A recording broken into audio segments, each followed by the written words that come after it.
please. All the board members are present, and if you'll stand and join us in the pledge. I pledge allegiance to the flag of the United States of America and to the republic for which it stands, one nation, under God, indivisible, with liberty and justice for all. Thank you very much. It's great to see a packed house tonight. We don't get that very often. And I suspect because of the recognitions that we're doing. And I'll give it straight to you, Dr. Ritter. I'd like to honor some teachers this evening, as well as a student, before we honor the pack of students.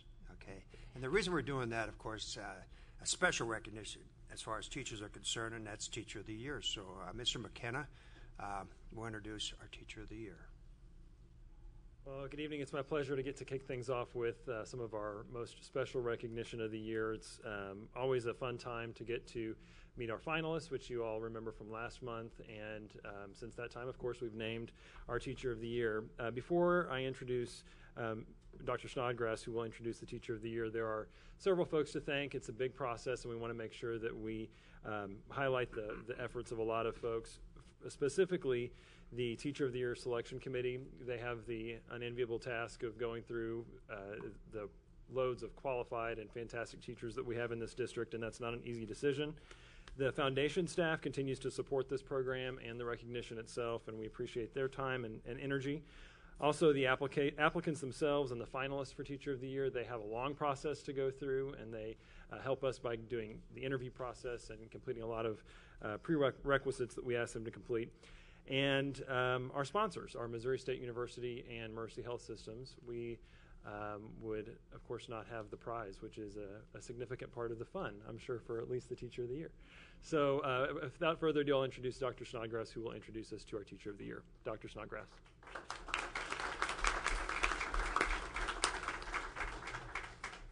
Well, it's my honor and privilege to introduce Mrs. Alberta Smith, this year's Teacher of the Year from Central High School. She is our choir teacher. She's been with Springfield Public Schools for 27 years and at Central High School for 12 years. And actually, she's been on the stage for Teacher of the Year at least 2 other times as a nominee and was finally selected. And she is a great choice for our district and a tremendous ambassador for Springfield Public Schools. And she's one that sets herself apart. You know, we have a lot of great teachers in our district, and Alberta is one of those that is the cream of the crop. I mean, she really sets herself apart.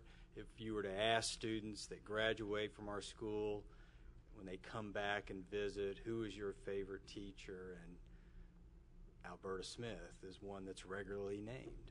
And so she has the innate ability to inspire students, connect with students, but also get great performances from students. She has high expectations, and she creates that environment where there's that mutual respect and trust in her classroom. And so with that, I know she has some guests of her own from her family this evening, so I'd like Alberta to join me up here and her family to stand up as well. And well, I'll let her do the honors there. So Mrs. Alberta Smith, Teacher of the Year.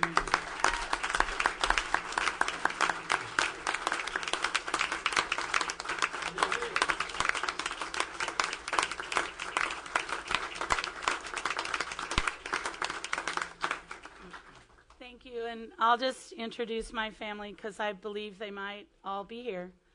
So in the back of the room is my husband, Quentin, and he's an inspiration to me as a teacher. He teaches at Central as well, and we've taught together in other buildings in our careers, and it's been really fun to be in the same building with him, although I never see him until the day is over and we ride home together. But that's Quentin Smith, my husband, and then next to him is my son, Skylar, who graduated from Central High School, and I'm very proud of him. He's currently just finished up at OTC and is working on playing in a band and will be headed back to school soon to MSU. And then over here is my daughter, Aubrey, who also graduated from Central High School, I'm proud to say.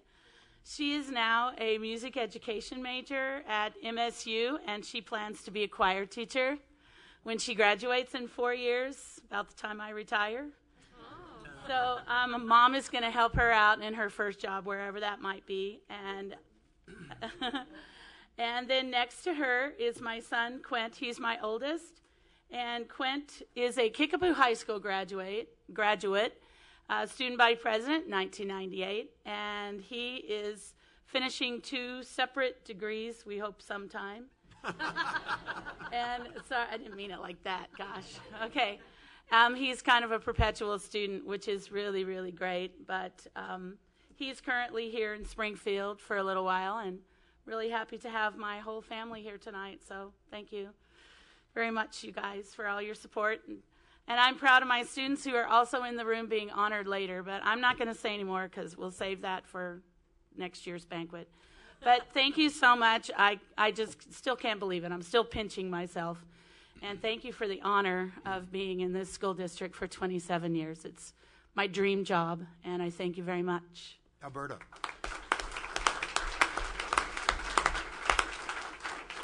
How are you going to do in state competition?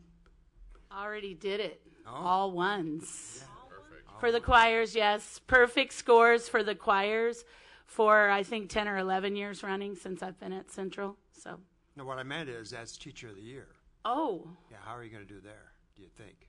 Oh, I'm going to win. That's right. That's what I meant. Okay, because I looked through that whole application process, and I think I can win it. And I think I should win it because, number one, there's only been one music teacher from the year of 1977 who won that award. And so it's time for a music teacher to win it. And on top of that, I didn't see a single Springfield teacher that has ever won that award. So it's time. So I'm going to go into it to win it. There you go. Thank you. Thank you.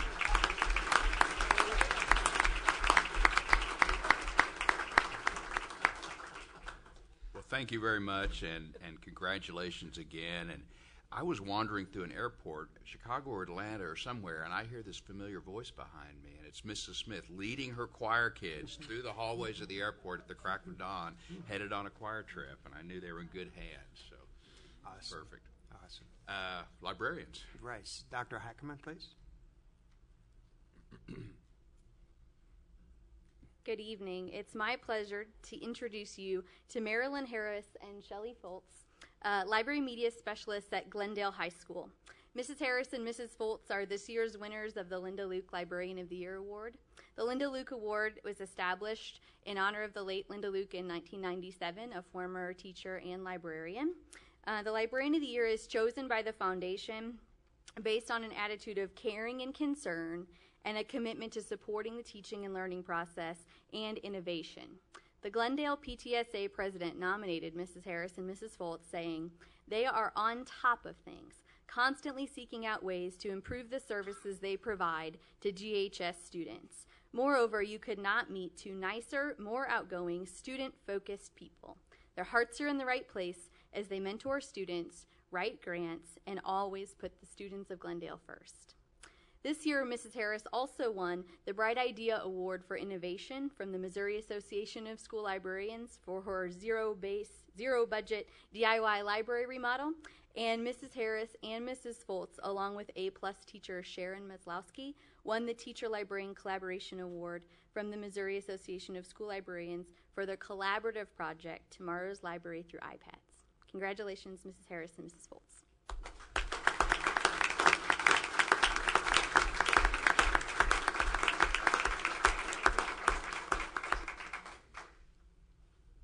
Congratulations to both of you.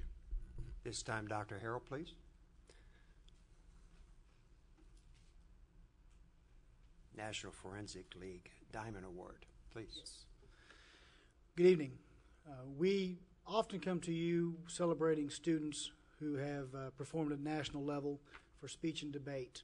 And every once in a while, we get the opportunity to celebrate those teachers that get them there. And this is one of those evenings. This evening, we have Nancy Wedgeworth with us, as well as her principal, Mr. Eric Ramsey. And if the 2 of you would come forward, please. Nancy is a speech and debate teacher at Parkview High School, and she has just earned her 3rd Diamond Award from the National Forensic League. To earn a Diamond Award requires at least 5 years of service per Diamond Award, as well as at least 10,000 points, I believe is correct, per different section of award. It's also notable to mention that Nancy has enough points to actually be at her 6th diamond, and we're going to keep her here until she gets it. Good. And so with that, I'm going to turn the microphone over to Nancy and to Mr. Ramsey. Thank you. Thanks so much. I really appreciate the recognition, but I just want you to know how much it means to me to be in a district that supports speech and debate. I'm a product of this district, and I wouldn't want to be anyplace else. Parkview is a wonderful place to teach. This district is a wonderful place to teach, and a key to that is great administrators like I have and a wonderful, supportive learning community at Parkview. So thank you all very much.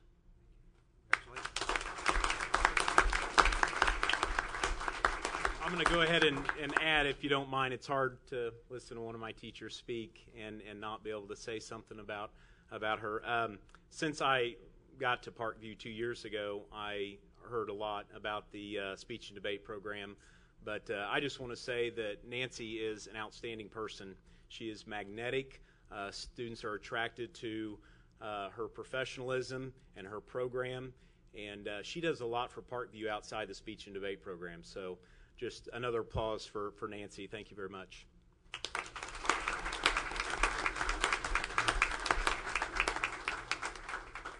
And some students.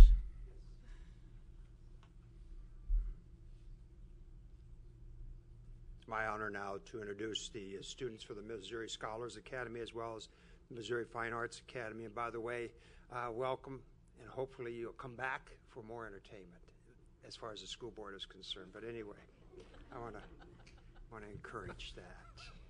Anyway, as far as the Missouri Scholars Academy, the 2012 Missouri Scholars Academy will be held at the University of Missouri-Columbia from June 10th through June 30th, 2012. The Academy provides a unique educational experience for our fine young scholars. By the way, I will introduce you. I'm going to ask you to stand and introduce your parents. And parents, if you would stand up. And then after that, if you would come up and just stand in a row right here, okay? Because I want the board to take the opportunity to congratulate you, okay? And so first, we have Haley Nail. Haley, please introduce your parents, please.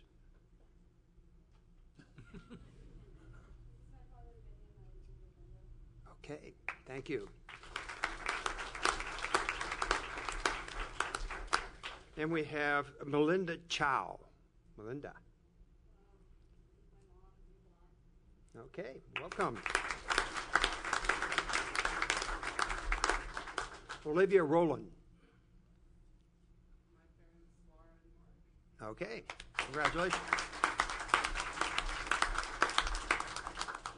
Peter Sharp. Peter.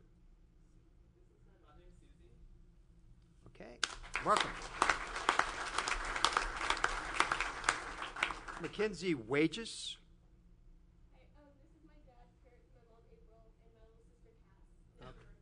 Okay, it's her birthday today. Hey. Happy birthday. Devin Cavero, is he here? Yes, Devin. This is my mom, Ann. Okay, well, congratulations. Jonas Change. Jonas Change, is he here? Okay, he did not make it, okay. And then Haley Miller. Haley Miller. Hey, Haley, come on in. Are your parents just kind of, they're shy, huh?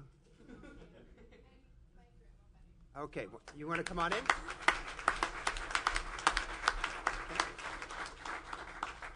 And then John Purifoy. John, is he around? Did I say that right? I'm not John. He's at a tennis tournament. Oh, okay. They're trying to get here. I'm sorry. No, just come on up. Come on up. Okay. Anyway. Well, anyway, let's give him a round of applause. From Kickapoo, Sarah Medina. My mom, April, and my dad, Joe. Okay.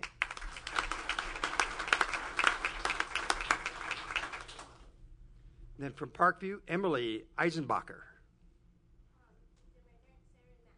Okay.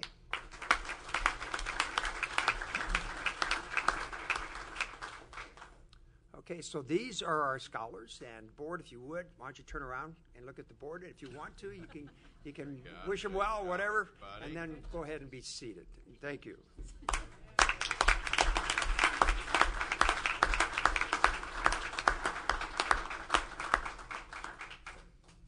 Okay, and we have one student who is going to be recognized as far as the Missouri Fine Arts Academy. The Missouri Fine Arts Academy is a unique 3-week residential summer program for exceptional Missouri artists who have completed their sophomore or junior year of high school. Initiated in 1996, this program offers students the opportunity to enhance their skills in such fields as dance, visual arts, theater, and music, and to participate in a stimulating series of interdisciplinary and co-curricular activities. So the student we have with us tonight is from Parkview, and that's Elizabeth Burton. Elizabeth.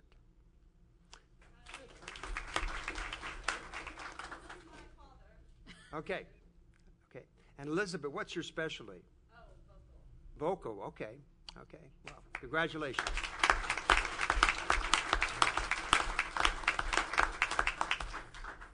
Anyway, congratulations to all of you, and you're welcome to stay as long as you would like.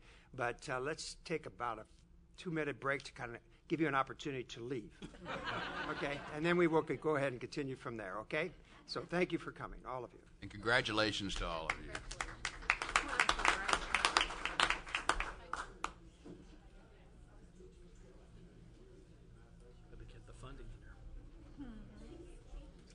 We've seen some of these parents before, haven't we? Yes. Uh-huh.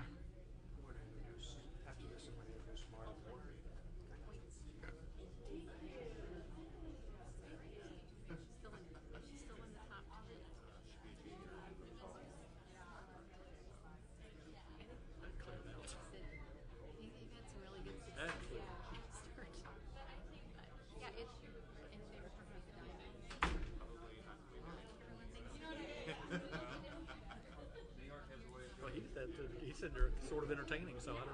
Now, if everybody else wants to move up front, it'll feel Yes. like a warm, fuzzy experience. So. Or something like that. Yeah. Nobody loves us anymore, do they? During this transition, I'd like to introduce to the board our new associate superintendent who begins her services really yesterday, and she's really working closely with Mrs. Kissinger, and this is really an exciting moment for us as a system and for you as a school board. So I'd like to have Marty Moore come on up, if she would, please.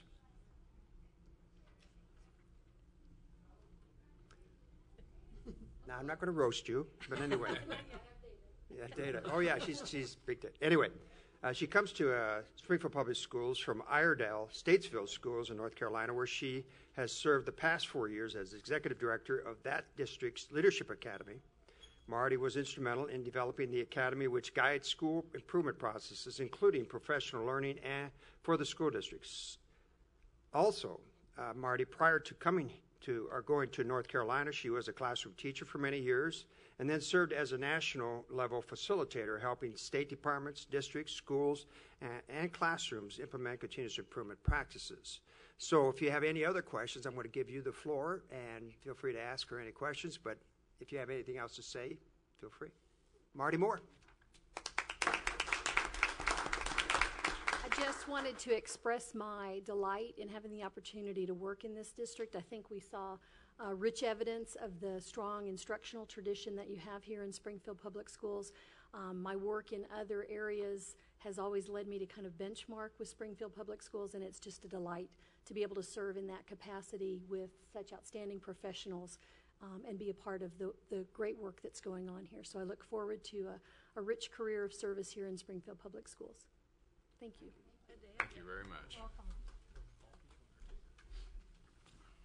Well, and thank you for taking the leap to make the move to Springfield and join us. That's we have some strategic discussion, and I think we're going to hear from Mr. Manis, aren't we? Yes. Good. At this time, we're going to ask Mr. Manis to come forward and talk about strategic plan, and really one of the foundations of the strategic plan, that is teacher support. So, Mr. Manis, please.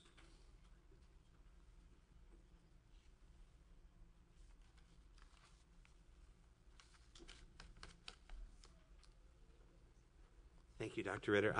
I need to give an update on a Kickapoo soccer score. Oh, okay, that's right. Your daughter plays. My daughter plays and just scored a goal against Camdenton. It's significant for me. Oh, for that's the right. kids. All right, Leslie. Are they winning? What's the score? It's 1-1. They tied it up. It's last I heard anyway. So You weren't checking that during the first part of the absolutely meeting. not. So we are very pleased with the fact that we have tonight to share with you the first survey conducted with our teachers that we used a phone survey, a scientific approach. We've had a lot of data from our teachers, obviously from MSIP and some various surveys of programs that are very useful to us. But this is the benchmark survey we're going to use to establish the new 5-year strategic plan. And it's of significance tonight, certainly because we are developing a new district goal called teacher support, which comes from a lot of work with stakeholders and input from stakeholders who spend most of their time talking to us as we did the input about what goes on in the classroom, rightfully so, and how we support the teachers. So we wanted to develop a goal and a set of measures that attempted to, as best we could, measure how we support goals in the district. So I'm starting off, the first slide you see is an example of what will be our dashboard, which ultimately will be on the web page, hopefully on your screen at every board meeting, to take a look at, as measures are reported, how that impacts the dashboard. And I did update the teacher support goal with the 4 indicators where we stand, just based purely upon the first survey from the teachers. And I'll share with you how this is going to work. Of course, we have the goals, indicators, measures that you saw on the dashboard, and then the strategic initiatives which we're developing at this time, which will include, by the way, some additional initiatives based on the information we received from the teacher survey that was just conducted. But the strategic initiatives also will include things like our facilities plan, communications plan, the digital vision plan, all those major initiatives that should drive our goals in the district. So those will be presented to the board in July, it looks like now, right, Dr. Ritter, so that we can have the complete set of strategic initiatives, including the digital vision plan, which we're finishing up right now. So I wanted to share with you a few of the measures. We do have the teacher survey results, which we'll go through briefly this evening, but I wanted to share with you, for instance, professional learning. How will we be measuring that with teachers to determine how successful we are supporting the teachers in that particular area? So tonight we have the teacher survey results, but in addition to that, and not figured into this dashboard you saw tonight, but ultimately will be part of the dashboard, are the MSIP surveys, the retention rates, professional learning needs assessment, the learning model implementation goals that we set specifically out because we know that's important to the success of teacher support as well, and then the e-learning availability. As of right now, those are the types of measures we'll use in the professional learning area.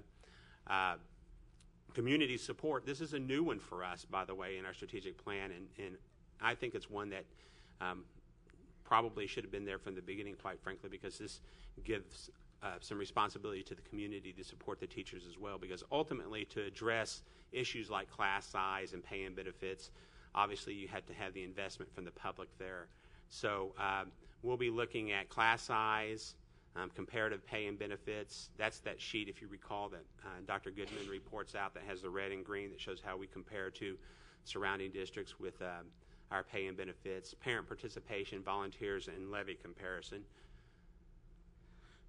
are some of the measures. And then for administrative support, teacher survey results, class size, pay and benefits comparison, disruptive student assistance. And by the way, we asked this on the survey, and the reason we asked that is because when we did our input process, we heard a lot of teachers mention that, so obviously we put it on the survey, and you'll see evidence that's an area for improvement for us when we go through the survey. Technology availability and professional learning opportunities are all part of how we'll measure administrative support. So I wanted you to get a sense of the fact that, yes, we do have teacher survey results. There will be additional measures that will be part of how we determine how that dashboard looks under the teacher support goal as well. So we'll get into a little bit of the the survey results, and I don't want to go item by item. They're available on the web as well. And for the most part, there are two different types of approaches we use, which is ask them to supply a grade for a particular area, and then also we did a strongly agree to strongly disagree measure on some of them as well. And primarily the ones with a grade on it are the ones that will find its way to the support goal and how we rank on those. And as you can see, in terms of principal support, the dark green is an A and the light green is a B. So we have nothing on this survey that's below 50% A and B combined, which I think is very impressive in terms of our teacher response and how we are meeting their needs for the most part in the system. The second area, the amount of time available for classroom instructions, and these, by the way, are the highest to the lowest rank in terms of the dark green. The overall quality of education students receive, obviously our teachers feel confident that we're delivering a quality product to our students. And I want to take a little bit of time to say that this particular survey question will be asked with parents and students as well, and the community in general. So this particular measure will be compared to others when we look at academic achievement, the other goals and measures we have. So this survey, even though it's primarily used for the teacher support goal, it will also be figured into the measures and the other dashboard areas. So the opportunities to collaborate with peers, that's very important to our teachers. We've heard from them. The overall satisfaction with the Springfield Public Schools, 91% in the A and B range there. Teacher involvement in developing professional learning opportunities, supervisor communication of school board administrative decisions, and the availability of technology in your classroom. You can see how that breaks down, and all of those are above that 40% A threshold that we're looking at in terms of areas to improve in. So overall satisfaction with professional development is high, continuous classroom improvement strategies, the district administrative support for classroom needs. This is the first one that drops below the 40% area, and that will require for us to set a new target. The ones above that particular item will be to maintain that level of satisfaction. We'll set targets from the ones, the district administrative support on down, level of community involvement, the upkeep and maintenance of school buildings, level of parent involvement, district support for students with behavioral issues, level of community funding for SPS, and class sizes throughout the district. We'll all have some targets around it. Now, it's important to note that this is just the initial survey. In the next 2 to 3 weeks, we'll be conducting a series of randomly selected focus groups as well so that we can learn more specifics around these. So we really don't have a lot of discussion point around these tonight, but we will be learning more detail in the coming weeks. We'll use that information from our teachers to develop strategic initiatives to address these areas. Once again, the combination of the A and B areas I think are quite impressive overall. The remainder of these particular items, except for a handful, really will be utilized when we look at academic, or what we call the student preparation goal. So they will be mixed in with other perception and obviously test measures and things of that nature to determine how we're doing in those particular areas on the dashboard. So you can see in terms of the district and their challenging of the students academically, the teachers feel confident in this area that they are meeting student needs. I'd also like to point out the keep teachers informed about district information. Since this is my 17th year, I can remember when that was a major issue with the district in terms of internal communication. We've come a long way with that particular area. That used to be almost flip-flopped of what you see right there. So keeping teachers informed about the district and school board administrative decisions, I think those are good. That's good news for us with the internal communication. Provides knowledge and skills necessary to succeed in college, performance series testing results.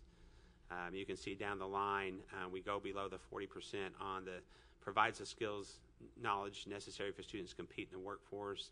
Even though that's not real low, that matches from 2 years ago what our parents had to say. That's a concern, an area to improve in. Same thing with individual learning needs. The relevance of professional learning, even though we have a high ranking from professional learning overall, I think the relevance to the classroom is an area to look at and do some focus groups around. And then the budget decisions reflect classroom needs is, I think, in large part perhaps a communication issue, but we'll be working with our focus groups to determine exactly why we fall a little lower in that area. Just a few additional questions we asked. This is a quality question that we learned from the Missouri Quality Experience in asking if you've ever recommended this product to someone else. And that's a sign that there's a lot of confidence in that particular product. And you can see our teachers have recommended our schools to someone, 81%.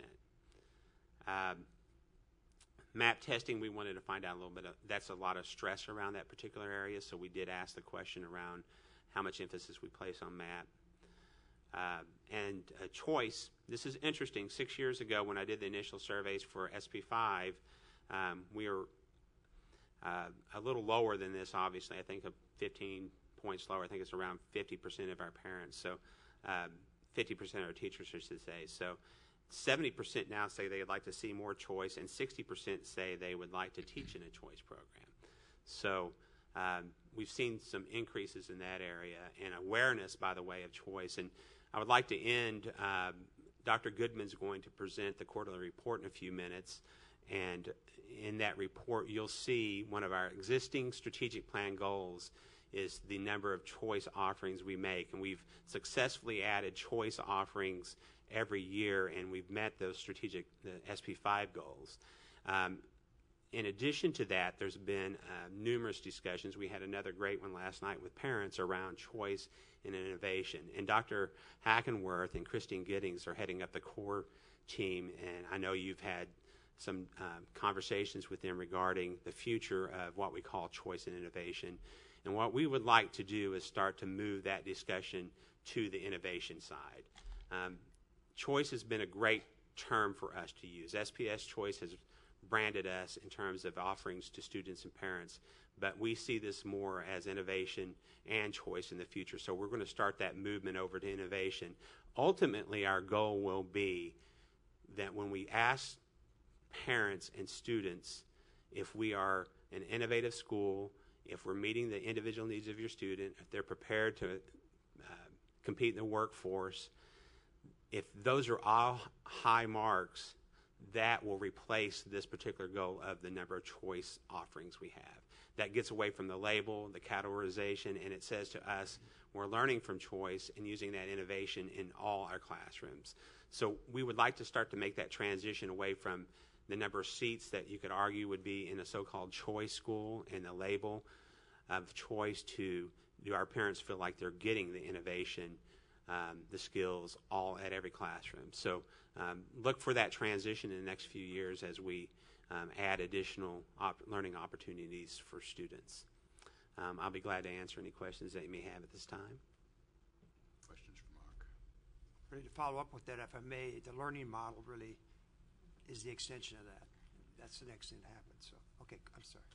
And just to add, the learning model implementation plan will be a measure throughout the dashboard as well. So when we present this to you in July, you can see as much detail as you would like as to the what makes up the measures of the dashboard. It looks like it's a lot of measures and complex, but in reality, it's the same things we measure. We're just including them all in, so that they would be reflected to the public in an easy-to-read fashion. Thank you very much. Ms. Callan. In terms of the data about budget decisions reflect classroom, that one of the ones at the very bottom there, do you have comparative data? Is that a new question? Would we have some comparative data to see what that was before the recession hit? Because that'd be interesting to know. I do not. This is the first survey we've conducted with the teachers. Now, there may be an MSEP question that's close to that. Dr. Goodman, do you know? One doesn't come to mind. Okay. So this is probably, and until we do the focus group work, I'm not sure where that's coming from. Right, and I guess that's Mrs. Twiggy leaned over and said, what are classroom needs? What are needs? And I think that will be good to get some firm comments related to what that means Yeah, And at least from my perspective as a board member. And we certainly will share that, and we'll be part of the strategic initiative. I think the reality is, if you probably took this question across similar school districts our size, all these questions, I think you would see a lot lower scores. It's pretty impressive that we are where we are at this point. And I will say, Teresa Bledsoe and I've had this discussion. I think in large part that's one of those internal communication issues as well. Every decision that's made can't seem to be that far removed from the classroom. We're going to have to do a better job of bridging the decisions that are made and reflecting on how those impact the classroom. Well, I guess the other question, or I don't know, something that would be very helpful to me as we look at this in terms of how we want to use this in a comparative way, is there a way that we could ask other districts that we compare ourselves to provide similar data? Or I guess it's important to improve internally, but it's also important, like you said, you wouldn't be surprised if this was data that is actually better than other districts, but we don't really know that. And so, how do we use these questions not only to help us internally, but also to compare ourselves to people or to districts here in Missouri and beyond, really? Well, and I don't know that we will have that available to us. That's something perhaps we can pursue. I do think that we certainly, when we do the input focus groups, I think it's going to be incumbent upon us to learn from that and develop a strategic initiative around those. But I think this particular measure reminds me most of when we do a frequent voter survey and ask them the fiscal management question. And public entities always have about a 10 to 15% lower score on overall satisfaction, and then it comes to that fiscal management. This probably is somewhat aligned to that. Now, having said that, we certainly don't want to shy away from finding out more about it and trying to direct some communication and effort around that. A little bit of the discussion we had with a teacher group forum yesterday related to the classroom needs. It was brought up in several different ways, being able to respond to the student behavior. And there seemed to be really concern about that. Well, we explained we had tried to stay away from the classroom as much as we could, but interventions, alternatives, more support administratively, all those types of things, really they were wanting more of, and they lost a lot of that. So that's where maybe an example of budget decisions reflect classroom needs. So, A couple of questions. This telephone survey, was that calls to all teachers? Okay, I apologize for not giving you we used opinion research specialists. We did not call all teachers. We have MSEP surveys that attempt to ask all teachers questions. This has a plus or minus 4.5% margin of error. It was 365 completed surveys, and the way we handle that is gave opinion research specialists every teacher's contact number, and they randomly selected teachers from that. And then the next question is,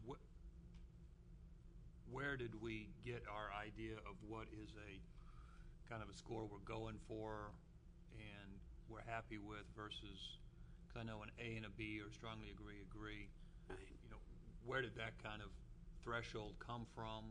Were you looking at any data to support that, or that just kind of we want to be over 40% on the strongly agree? Right now, 40% combined with the A and B seems to be the area that we would develop some strategic initiatives on. But I think that's going to be a cabinet decision in terms of where we'd like to set those particular ranges. I think where we want to make an improvement on this strategic plan is, in the past, we looked at results like this and said, we're going to make a 5% gain every year. And what we're going to attempt to do with this particular one is set some ranges that we know, because you're beginning with a point minus or plus 4.5% margin of error anyway. So you've got to give yourself some room to say this is a range that we feel that we're okay in. Now, that could be different for each measurement. and the cabinet will have to determine where they would like to set those gains and what range is acceptable and what range is not acceptable in each one. There's not a magic, number that we're looking at. I set it at 40% at this time so that I could put some type of reflection on the strategic plan to demonstrate how that particular goal would look or on the dashboard. I know in other surveys we've done, we've asked, we want 90% or above or satisfaction. And I don't know whether this, an A is, really doing a pretty good job and a B is kind of the default okay, or B is, like when I was in high school, pretty darn good grade. It's kind of hard to know with these surveys kind of what that B means or what that, agree means versus strongly agree. Although you can certainly see the internal difference, which shows some concern as we get down lower in that on those questions. Thank you very much. It's interesting to see some of the concerns raised here are some of the same concerns raised on parent surveys in terms of budget issues, classroom support, are we meeting needs? And I think that's something that we will need to continue to talk about to the public. There's certainly a lot of parallels from the parent survey. Thank you. Thank you. We've got a lot of information items to cover tonight. I don't think there are any public speakers, so we'll go right on to the information items and the quarterly report. Yeah, Dr. Goodman, please. And this will be our second to last quarterly report responding to the current strategic plan. And also, we'll be getting into a systems review analysis after the next quarterly report, just so I give you a little heads up. Okay. That all comes from our board retreat last summer. Right, it does. Gave feedback to. Right. Good evening. It's my pleasure to present to you the third quarterly report for the 2011-2012 school year. This evening, coming forward on the report, we have two updates to share, both related to performance series gains, one for the area of communication arts and one for mathematics, and then an identified strength relative to the percent of students participating in SPS schools of choice, which Mr. Manus previously referenced. Moving into the performance series gains this evening, we bring forward the results from the beginning of year to the middle of year. We're currently in process testing end of year, and that those end of year results would be brought forward over the summer months. So we do have a bit of a lag in terms of bringing them forward, but did feel important to bring that forward. And when we think about that, as far as how we want to reflect that, we want to think back to what we referenced from an expectation perspective. So the expectation is relative to the year's worth of gain at a grade level in a content area by a quartile. And that's reflected with the black line we see presented on these figures this evening. So what we're seeing then is we see the full year expectation reflected as the black solid line, and then we have this year's gains from beginning of middle of year and last year's gains. So now that we have run this is our second time through now of getting our feet underneath us with this, we can see where we have been relative to what the expectation is, with the assumption here that the solid line reflects a year's worth of gain. So it is important to point out those spots where we see the bars cross or touch the line, reflecting the fact that at the mid-year point, for those spots where the bars and the line touch, we have obtained a year's worth of gain by the mid-year point. And so we consider this a lead measure in that we're looking at the full end-of-year results. It's what we might call an in-process measure to come back again once we see the close of that window and take into account those changes. So on the communication arts side, as you'll recall, the assessments are done for language arts and reading. We put those two together. So this is the language arts, and we see it by grade and quartile. And then for reading, and again, it's set up in the same fashion. So spots such as 7th grade quartile 1 this year, 4th grade quartile 1, we see 5th grade quartile 2 right in there, spots relative to the full year gain. And then additionally, the other update is in the area of math. And again, what's nice is, given that we have more than 1 year, we can see where were we at last year versus this year. And again, keeping in mind kind of that expectation piece of it. In general, we have seen that the math gains are a little more consistent in terms of when they happen over the course of the year, spread out this way. And so while there may appear to be somewhat of a gap here and say, well, is that attainable? Previously, when we've looked at past years, we have been able to get to those expected amounts. The second item related to strength to bring forward. So the first were updates to previous measures with gains. Deals with the percent of students participating in choice, and I'm just reference the measure itself and defer to Mr. Manus's prior comments about the idea of kind of what this measure is about.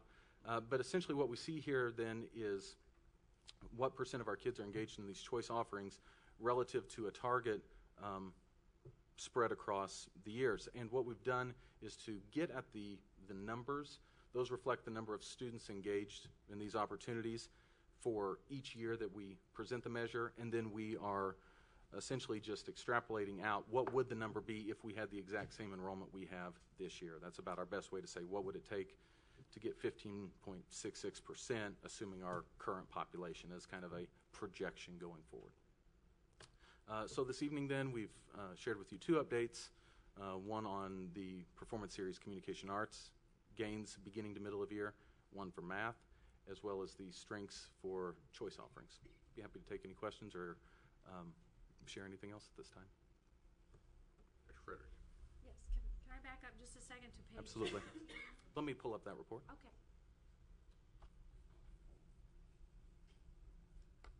I thought I put it on, but I didn't, so I'm going to have to take it off the thumb drive.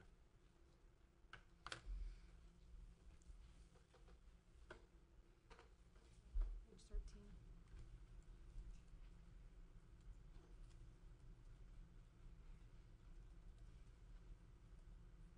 Yes, Okay. Now this is mathematics, correct? correct. Okay. When you look at 8th grade, beginning of the year, middle of the year, end of the year, and I'm looking at those beginning points, the percents, there's significant gaps there with those beginning scores for years 2009, 10, 10, 11, 11, 12. Isn't that a good thing? 8th grade is a positive finding on this measure. That's correct. So what we're seeing reflected here then reflects the percent of students scoring proficient and advanced off of the predicted achievement levels with MAP. And de facto what you're seeing is 11, 12 is our green. And so we can compare green to red to blue in that regard for over the past 3 years, and we can see at beginning of year at 8th grade, students began higher, percent top 2, and then that also happened at mid-year, and if we extended it out, we should expect the same for end year. So yes, that would be a good example of a positive demonstration for percent top 2 by times of year. You just went so fast that I kind of wanted to back up, and to me that appears that that's a very positive thing for us to look at, for how our students are improving from year to year to year. Absolutely. That beginning point, so great. Good. Mr. Hodgman. A couple of questions on the choice piece, and I know we set this 25% figure, and I never really understood exactly why we threw out that figure. A couple of these things, I mean, you have Boyd on here. I'm assuming that's the entire school. It is. Is a choice, even though 90% of those kids are there because they live in the Boyd district. You got Pipkin. Is that the entire school? It is. You've got Roundtree. Is that the entire school? It is. Again, I don't. It seems to me that I don't know that that's reflective of choice as much as it's reflective of where kids live. But and again, I don't know what the 25%, what that necessarily gets us by having 25% in so-called choice programs. I certainly agree and understand and think that it's an important indicator that we have choice in the district, but did want to point that out. Second question, on the quartile gains, and we talked about those where kids in the first quartile, I think, is the lowest achieving group that we'd expect the most gain over the course of the year. Kids in the fourth quartile, which would be the highest achieving groups, we'd expect gain, but not as high. In looking through this, and then I asked a question in an email to you and looked back at last year's fourth quarter report, there did seem to be some indication, and I don't know if we were looking closely at this, about the fourth quartile, that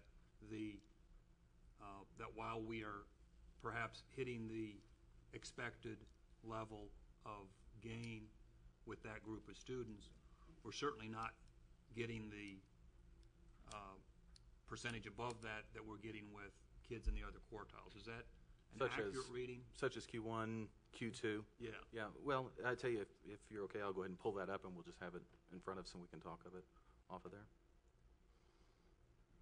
So I guess my first question is would you agree that that's accurate? And if so, what's being done to kind of take a look and see whether or not there's something to that, or it's just a outlier, or?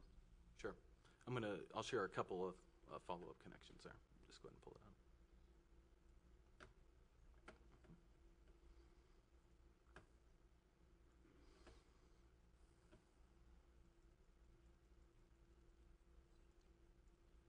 So this was language arts. We could flip to reading. And this is what the end of year will look like, where we want to see at or above 0 to reflect accounting for what was expected.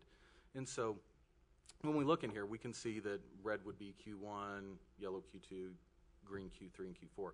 And I guess I would point out that there is a little variation by grade level. So it wouldn't necessarily be always like a kind of a stair step down as much. But in general, yeah, it appears red as Q1 is generally higher than Q4. Dr. Pomperine and I, in an attempt to get at this idea of the effective use of data for the system earlier this winter, had conversations with every building principal really around this idea of the effective use of data and what's it mean for them in terms of they themselves as leaders of the building and then also within their building. And part of that conversation was obviously a performance series connection, because that's a big part of kind of the data we're using and the data we have. And this idea of the highest performing students and their gains and kind of where we're at and how does it look, we did hear that surface in the feedback we received from principals, that is on the site's radar as now that we have this data available to us, it really is kind of a new picture that previously hadn't been there when we just said, did they reach the highest level, aka advanced from a map perspective, as opposed to, okay, where were they at in the advanced level and where are they at now in the advanced level? That's really kind of the change in the conversation that's having to happen around this data. And we are seeing and hearing from our sites that is surfacing, and conversations are happening kind of around that of trying to understand that phenomenon and then how do we respond. Because it strikes me that, and Ms. Kissinger pointed this out in an email as well, that it strikes me that No Child Left Behind, doesn't care about those high-performing kids because they're going to be okay. So there's certainly that disincentive to spend extra time with those kids in the class because they're already there. So and spending maybe an inordinate amount of time with the kids that really are struggling, which is great in that sense. But I think that's one of the things that I like about the performance series and the growth. So I hope that if that is true, that we have a discussion, or at least at a side or board table, to see is there a way to think about how you're interacting with the whole spectrum of kids in every classroom, as opposed to kids that are struggling. Absolutely. And then final question, one of the things that struck me about the teacher survey was what appeared to be not a lot of agreement that the performance series was an accurate reflection, and I don't know how the question was phrased, of growth in the class. Talk about map? You mean map? No, performance series. It was one of the survey questions. And I guess I would ask that be one of those questions that is kind of drilled down until we kind of see where that seeming kind of disconnect, because for me, I think it's a great way to at least show that growth as opposed to the map snapshot that I don't think shows us too much of anything. I had a conversation with the leadership team at Portland, which is really a very high-performing school, and we talked about the fourth quartile, and they talked about the frustration these advanced kids, these high-performing kids have with that test, because it takes them forever to go through the basic, simple stuff. By the time they get to the very top, they're just basically done, and they just throw in the towel and walk away. And so we're seeing some of that, and maybe that's what's reflected in the teacher comments, is that it's a good tester and a good measurement as far as maybe the first two, maybe the third quartile, but when it gets to the fourth quartile, they don't think it does justice to the high performers. So we're going to, and that's one site and one finding that I heard, was it Monday or Tuesday? I can't remember. It was Monday. But anyway, it's something we may need to look at as well. So there's several possibilities, and that'll probably come out of the focus groups. We'll see. Well, I guess in response to Mr. Hosmer's question or comment, which I think is really on target when you start talking about NCLB, and they keep talking about achievement gaps and how do we close the achievement gap. Well, it seems NCLB's approach to that is let's stagnate the top and bring the bottom up, which I'm all for. All the boats should rise, not just certain ones. And the real fallacy is that, let's freeze the top and then we can close the achievement gap by doing that. Well, that's not the way you do it. We need to be working on every kid, not certain ones. And granted, maybe they need to accelerate faster, no problem. But we lose sight of the fact that, hey, they're in the top quartile. Just don't worry about them. They'll be fine. They'll take care of themselves. Well, that's not a true statement. So I think your point's right on target about we're just not. Any other questions on the quarterly report, Ms. Cal? I think Mr. Hosmer's comments about the word choice and go right into what Mr. Manus was saying about really trying to start to change the way that we frame those programs to talk about innovation, because choice indicates and I think because of our open enrollment, all of our children have a chance to go to whatever school they want to. But I mean, in terms of Boyd, all those children participate in the PYP curriculum. Roundtree, same thing. So I would say that that's more innovation versus, and it was listed as Central IB. We didn't list the whole school of Central because not all those students partake in that particular curriculum, but at least at Pipkin and our PYP sites, so I think that just points to the fact that starting to change the language around those programs is important, because I think it reflects what we really ultimately want it to reflect, and not necessarily what some people think of as choice and other people don't. So just a point I wanted to make. Good. Thank you very much. Thank you. Bond project, Mr. Wendt.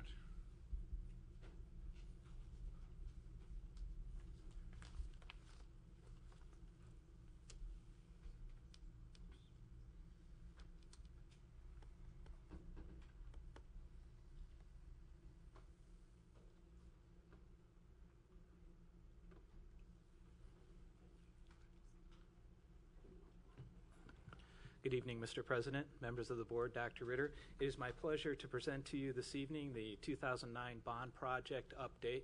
You will find the complete quarterly report on board docs, and this evening I'd just like to hit some highlights of some of the projects.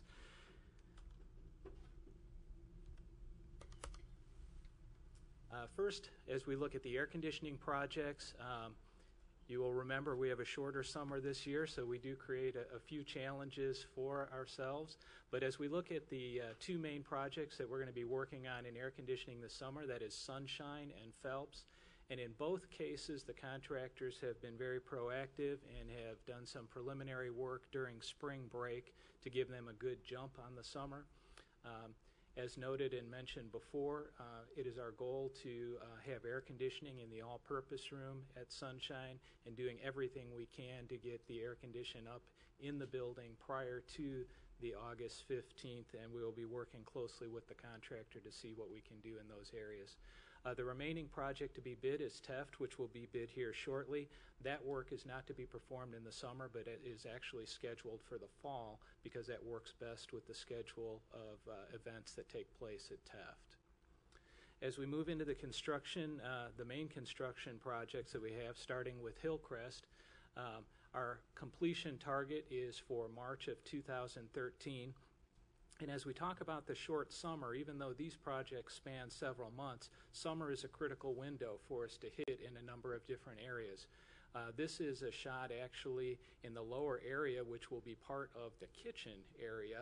And in order for us to actually vacate the current kitchen that's up on that first floor, the kitchen has to be in place in that lower level, and actually the cafeteria in place in order to make that switch over. And it's our goal to have that happen by the start of this next school year. Here you can see from outside the facility where it's being opened up from that lower level. So the kitchen will be inside underneath there, the serving area is coming out, and then the cafeteria will be out in that dirt area that you see. Here you can see a little bit the size of the footings, as this is also a FEMA safe room.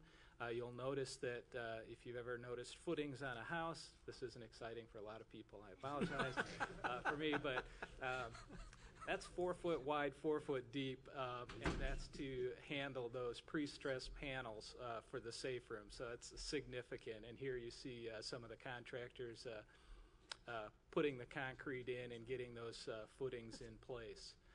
Following that, there was some utility work as far as plumbing that needed to be put in place, and you can see that they had that ready. Here, the footings had already been poured in that lower section. The dirt from some of the rain we have had has washed over it. But here you can see from an overview, you can kind of get a scale of the size of what that addition is going to be for Hillcrest.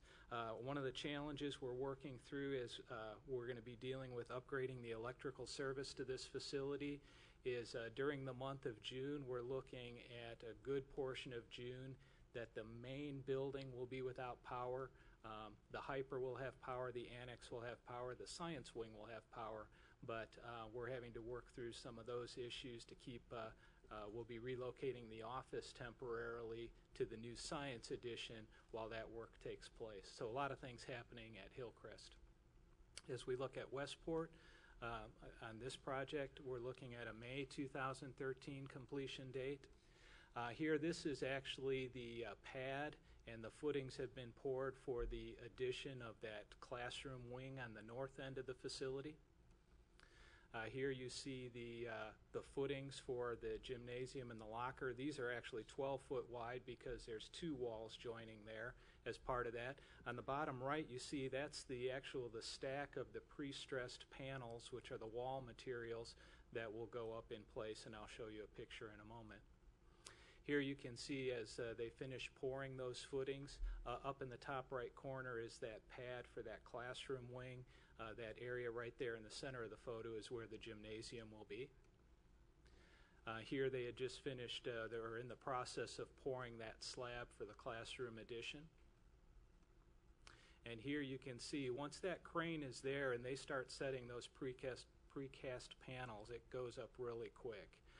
So that's the gymnasium there, and to the lower left section there, that's the locker room addition. So things are moving along really well. We're really pleased with how the timing of weather with Westport has worked better than the other 2 projects. Here at Jeffries, we're looking at November of this year for completion. The weather has been a little bit more challenging. Sorry, a little dark on this picture, but you can see a lot of water on the property, a lot of limited space to work as we deal with Jeffries. Despite some of the rain issues that have hindered us there, they have been able to get the concrete swale in place for dealing with some of the stormwater detention, get the new drive going around the back with some parking. And here you can see a picture. This is where the new addition will go on, the old front of the building, if you will. So we're really excited about how that's coming along as well. And in the technology area, you'll remember, as we've talked about these in past reports, there's 2 phases of the training, and then the SmartBoard installation is currently, this was as of April 1st, is at 94%. So that's coming along right on schedule, actually ahead of schedule. And we love to show pictures of the kids using our technology. And with that, I'd be happy to answer any questions that you might have. Questions for Mr. Wynn? Great. Thank you very much. Dr. Harrell, I think you're next.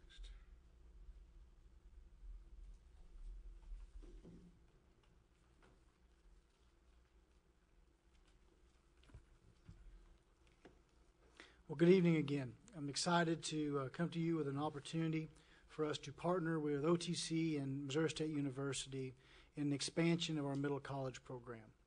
Our current middle college program, if you remember, was designed to develop and assist students who have gotten behind academically, have struggled in attendance, have struggled with some of those approaches towards school, and has proven to be a very effective component in our battle against our dropout numbers and in trying to get students to move on beyond high school into higher education.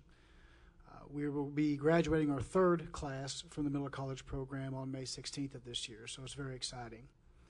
This is an expansion of that program with this particular collaboration in which we would concentrate on students who are performing very highly, who are motivated to pursue a career in allied health or in biomedical or clinical services, and are willing to move for that opportunity. And just like the current existing program, these students would finish their junior and senior year at OTC, completing both their high school diploma as well as moving towards finishing an associate's degree there at OTC, either in their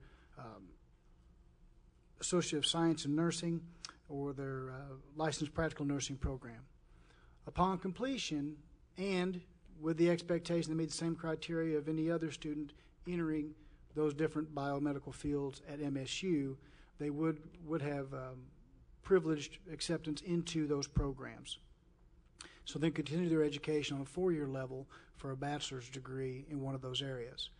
In addition, the partnership includes a connection with Mercy and Cox Health Systems in order to offer job opportunities for those students upon completion of their bachelor's degree. So it is geared around an economic development grant that would go from literally the high school classroom to a job waiting for them and a job in our local area. The projected number of students that could be affected by this particular approach would be 130 students over a 6 to 8 year period. We would look at beginning this with 20 students next year, and then every year we'd add a separate 20. So we would have 40 juniors and seniors the following year, and then that first group would graduate, and we'd add another. So our maintenance area of that would be 40 students involved in this program. It would be an inclusive program for Springfield Public Schools, and we're very excited about the opportunity to possibly collaborate. As our component of this, we would be asked, assuming that the grant is accepted and that we would win the grant, that we would be asked to provide a teacher, FTE, to support the high school component of it for the 40 students that eventually would be there, the 20 the first year, 40 the second, and also then to support with the base tuition that OTC works with us on for our middle college program, which is $1,045 per student per year. And you have those total numbers in the document I gave you. What we would be looking for this evening from the Board of Education is not really an approval as much as a nod, a grace for us to continue to pursue this partnership to see where we are once we submit the grant, which would be May 15th. Questions for Dr. Harrell? Ms. Frederick? So we're kind of looking at expanding a program, right, at a cost of, for 2012, 2013, of about $100,000. That would be correct.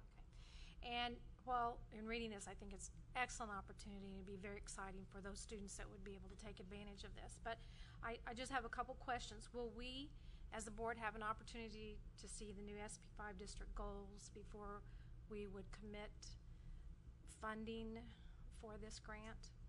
I mean, will we see those? Next year's budget? It would have to be part of the next year's budget, so it would be all part of budget approval. Yeah, at the end. So we would be giving you this nod of approval before we really know what our budget looks like. That's right. What SP5 goals are. That's why we're here tonight. And that's why I'm just wondering if there's an opportunity or someone has taken the opportunity to prioritize this expansion of this program in comparison to some of our other initiatives that are currently in place, because I'm thinking about the 21st century implementation of the 21st century learning model. I'm also thinking about our community school expense. I'm thinking about all these things we have coming forward, and if we will be able to afford, I guess I'm just looking at, will we be able to afford this expansion? I'm also thinking about those programs that have taken considerable cuts over the last 3 or 4 years, and have we added back to some of those before we add to a new expansion? So those are just some questions I have, and some additional information we would have before we would move forward with this. I do not have the answers to your questions this evening. I apologize. I mean, as far as was it part of the priority list, personally, as a cabinet member, the list that I brought to cabinet, yes, it was part of my priorities. But as far as a total priority list, we have not completely determined that at this point. It would be an expansion of the budget for the 2012-2013 school year. I don't know that I have an answer to your other questions. When do you anticipate that list? That would be a question for the superintendent. We basically, as a cabinet, really we're looking at about 3 to 4 weeks yet, because we're waiting for the revenue picture from the state. But the priorities, as far as the priorities are concerned, we're probably, we have 2 more meetings, I believe it is, and then we'll have a pretty good sense of where the cabinet's coming from on that. Well, and I think by the May 15th meeting, we expected to see some preliminaries. That's right. Yeah. Mr. Lee.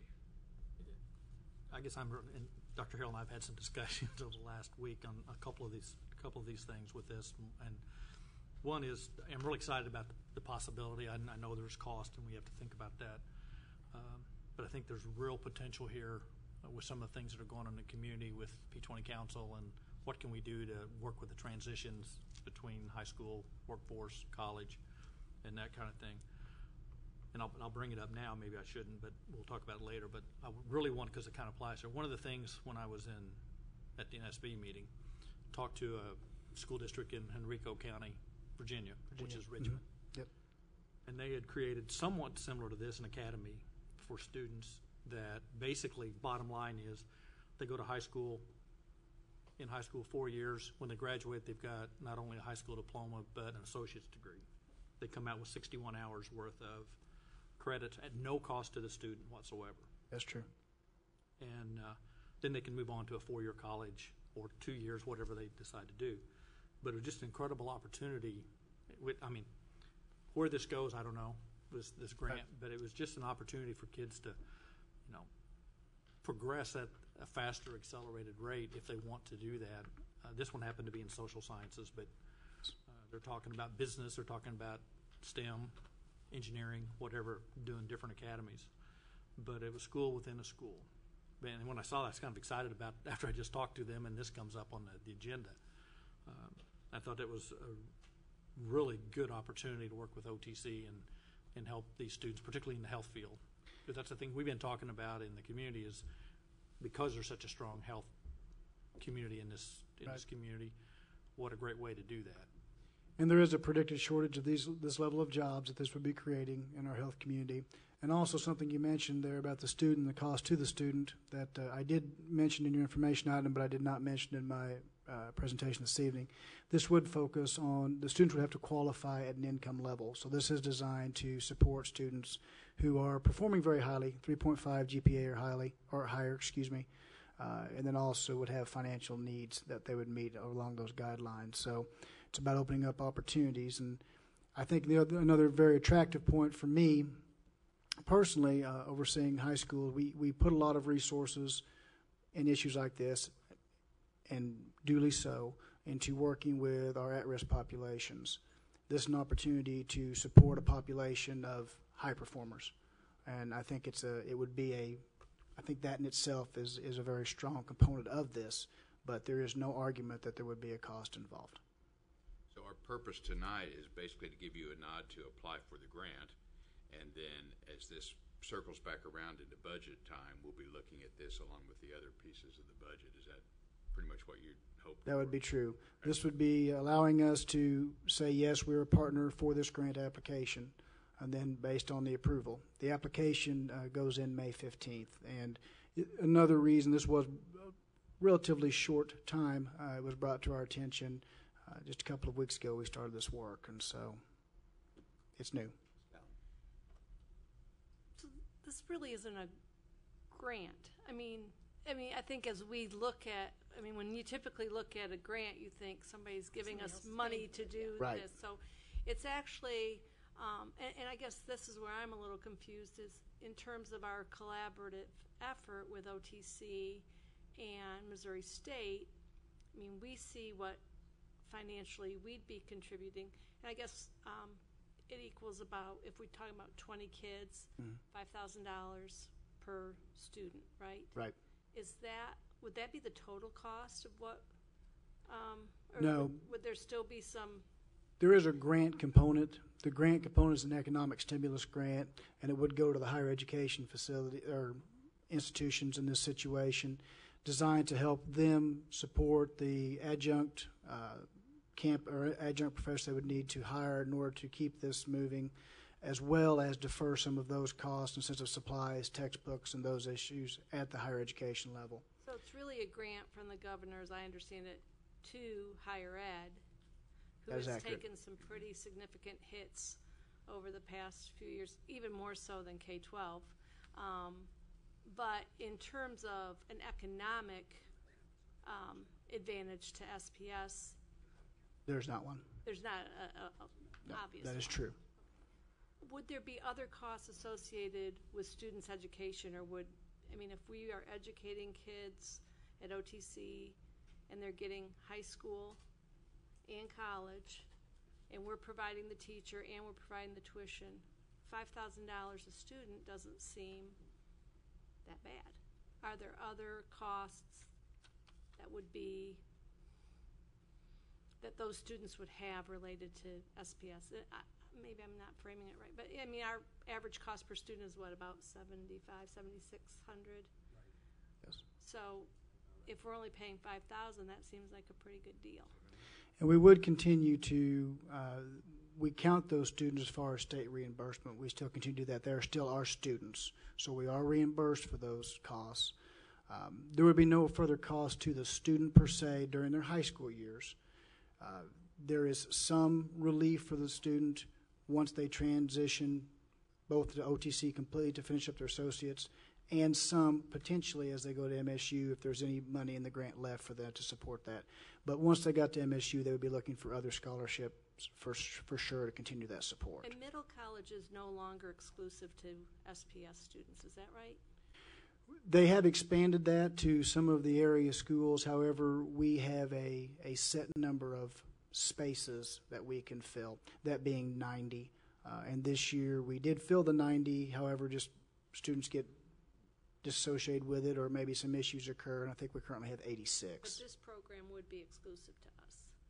At this point, this program will be exclusive to us, as middle college began the same way, but they did expand it. Make sure I understand kind of what the program is. You get into the program, you do your junior and senior years through the middle college program at OTC. Correct, by design. Now, and I'm trying to interrupt you, but if we didn't have 20 juniors, they may ask some seniors to fill those roles. But by design, there would be 20 juniors, yes. Okay. So they'd be sitting down in OTC. At OTC. Classes in their junior and senior years. of Yes, high sir. School. They would then apply to OTC and have some priority screening. Is that correct? They would already be students at OTC. They would be earning their associate's degree while taking high school courses. But after they got out, they'd still have to go to OTC for an additional year? Is that what I'm seeing? Potentially, they may very well be able to finish, but in all likelihood, it will take some time beyond the high school, the completion of high school. Okay. It'll vary student by student. And after high school, is this where the tuition comes in, or is it the 2 years while they're in high school, the tuition is what we're paying? We pay tuition while they're in high school. For the junior and senior year, so. Yes. And then after they graduate with whatever hours they have at OTC and they've got their high school diploma, what further help does this program give them? Out of the grant monies themselves, it's roughly about $7,500 total for the entire length of the program per student in the grant. And so, depending on how much of that is eaten up at OTC is how much they can carry with them to MSU. So there could potentially be some that goes to MSU. It would just vary on the student, the number of hours they took. I mean, I guess one of my questions would be, before I'd like to give you an answer, is how comfortable are we that we get them up to this point that they're going to be able to finish and not only get their degree, but get a job in the nursing field? Pretty comfortable. They're begging. That's pretty well, but that's not. It doesn't say that here.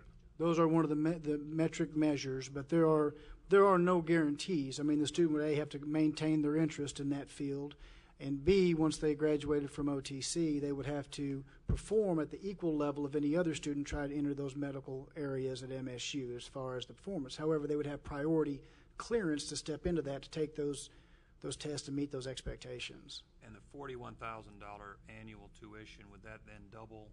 Yes, it would. Second year of the program. Yes, it would. So then there'd be an $80,000 tuition component, and there's still the same FTE. Yes. One FTE for the expansion. Yes. Is there any ability to use existing FTE because we're dealing with 20 and then 40 students, existing FTE somewhere to fill this? That's part of the budget process. We don't know. I mean, is that the idea, or is this a brand new FTE? At this point, it would be presented as an expansion of FTE. And then my final question is, we talk about partnered entities in the health industry, and Dr. Prater made a comment about how much of a need there is, and I certainly read that and see that. Have we contacted these entities to ask them to financially support us in this endeavor to try to fill their... Well, let me back up the discussion a little bit. I think tonight what you want from us is, should we even apply for the grant? Should we partner for the application? I will tell you that OTC and MSU are going to apply for the grant. And so should if we would like to partner and be the exclusive partner for this component, this would be our opportunity. And then as you bring it to us as a budget item, then we have to consider the idea that Mr. Hosmer raised and I think Dr. Frederick raised, if we want to include that in next year's budget. But if we don't get the grant or we don't apply for the grant, then the discussion is moot for the budget. So see my point? I think the grant will be applied for. The grant will be it's applied whether for. Springfield is there or another school district That's what is I'm there. trying to say, yeah. Yep. I Yes, think sir, that would be accurate. the question. So we may be getting the cart in front of the horse a little bit. For clarity, the tuition cost, any student that we have that attends OTC, whether it be for a high school level course or whether it be through middle college, and we have about 250 on average annually, we pay tuition for. So, and that tuition is the same that we're paying, that this would be. This would just be, again, an expansion, to be a direct expansion of the type of area. So I do want to make sure that we understand that that's the idea of paying the tuition is not new. Okay. So are there questions about should we take this step and apply for the grant? And I just want to clarify, I think, what Dr. Prater was saying. You're wanting something from the board saying we like this grant idea.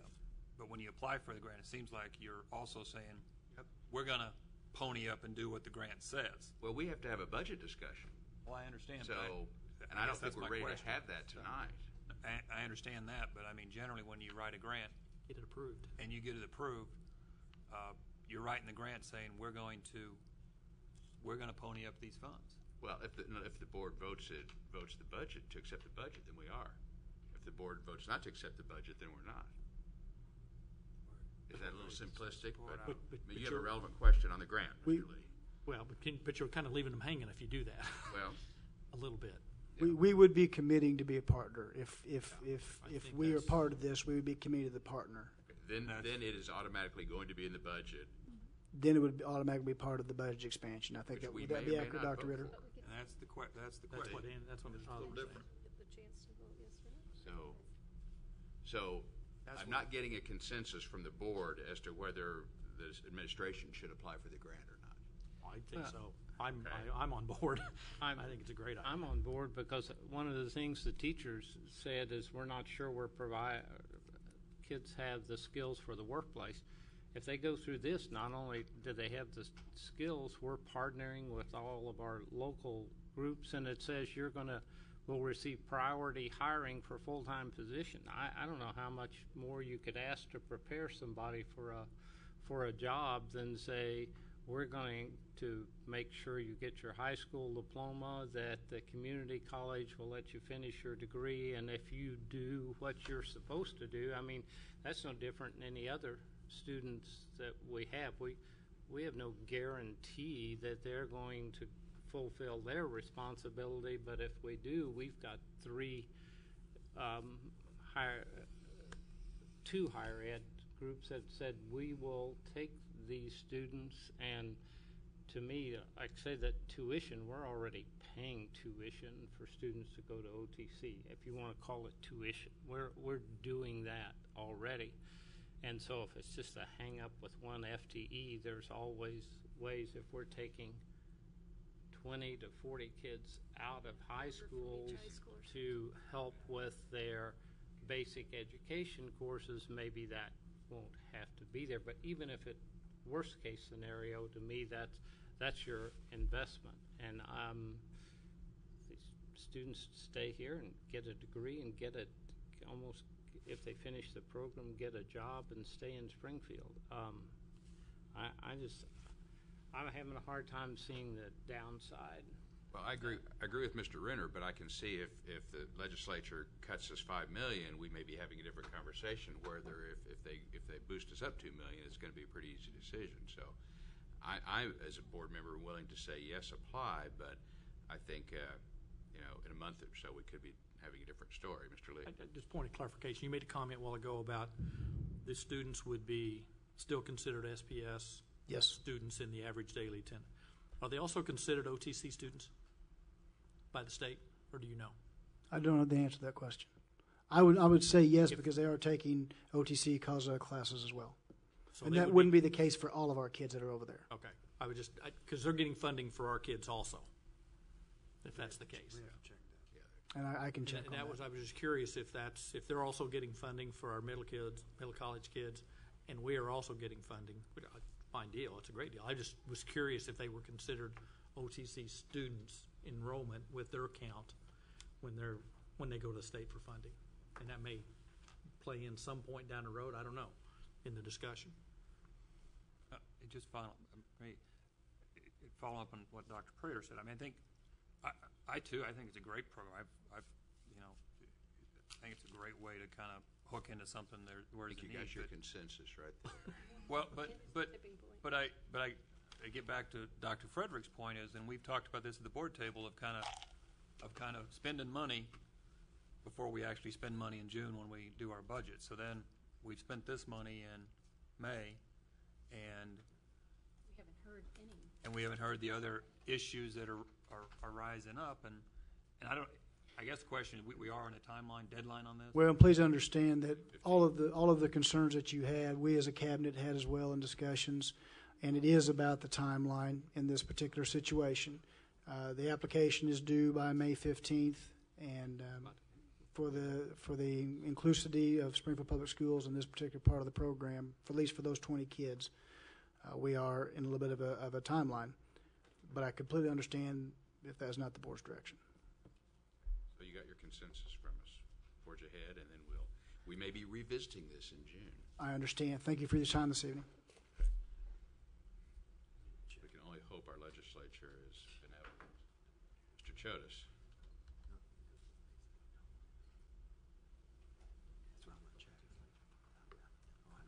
Thank you. We wanted to give the board a brief update on the progress of some of the responses to the state audit report. As I believe I mentioned at the last board meeting, we have posted the internal auditor position. We have a number of applications for that position, and our hope is to start the interview process and with the board's input, have someone in that position hopefully by July 1st or sooner if possible. I know Dr. Ritter, Mr. Lee, and I are meeting tomorrow to talk about how this position will fit into the organizational structure as directed by the board. Another area that we've been working on is the cash handling procedures. This is probably the largest and most difficult area to get our hands around. The auditors indicated that we could do a better job of monitoring cash and the separation of duties at the school sites. What we've done is we've created a task force that's comprised of members of the finance staff as well as the operations staff, and we are currently meeting to discuss what we can do to improve the existing procedures to address some of the audit issues. Legal services, we have entered into an agreement with our current law firm, and we will be updating that or renewing that on an annual basis. That agreement identifies the hourly rate that the individuals at the law firm, what their fee is. And the current agreement, I believe, is through the end of this fiscal year, so it's only for a couple of months, and then we will be coming back to the board presenting the renewal of that. Sunshine Law, the district is now consistently charging fees for Sunshine Law requests. The district's custodian of records, the lucky Ms. Luton, has started maintaining a log of Sunshine Law requests. I do want to point out that since September of 2010, we have promoted transparency through the district's website. There's a page called Open 24/7 where each Sunshine Law request is posted along with the requested documents. That's, like I said, a brief update of where we are. We are working on all of them concurrently, trying to juggle all 14 balls at the same time. Questions for Mr. Chodes? You got off easy. I do have a quick question. Oh, thanks. When the legal services, we write the contract and the legal services contract ends, you said later this year. Right. Is there the intention to then send that out for a request for proposals, or is that? That will be a direction from the board. I didn't hear the question, I'm sorry. Whether we'll put the legal services out for bid or not. That can be. It wouldn't be bid, it'd be professional services contract. It doesn't have to be bid.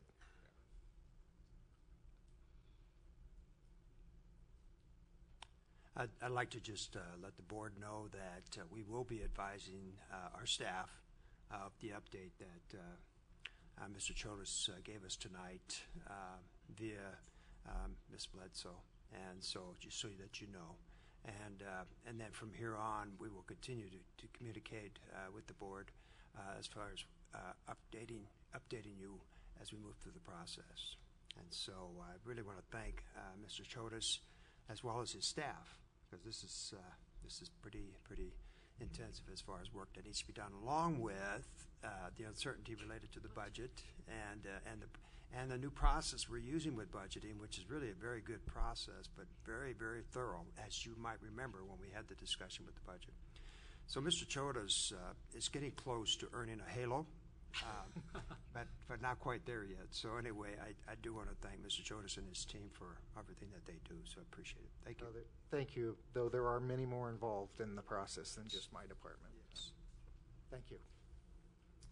We do have one action item because of timing that we need to vote on tonight. Mr. Wendt. Good evening again. This item is for the replacement of the turf, the synthetic turf at the JFK Stadium. You will see that basically this turf, we've gone through 11 seasons actually on this facility, and starting up on the 12th season. The turf life expectancy really averages around 8 years. So we've done really well. Both it was a good product and also the great maintenance of that field in keeping things taken care of the way they should be. This project is being proposed through the Cooperative Purchasing Network Contract R4814 for the construction and maintenance of athletic fields. Hellas Construction is awarded this contract as of October 9th of 07, and they're completing the 5th and final year of a 5-year possible contract. With this, they would be providing the 8-year manufacturer's warranty on the material, installation, and performance. Mr. Bishop is here to answer any questions you might have of the specifics for this project. It would be funded from the major repair project, and pending approval would be slated for completion this summer. And it's the administration's recommendation that the board issues a contract to Hellas Construction, Inc. of Austin, Texas, in the amount of $398,685.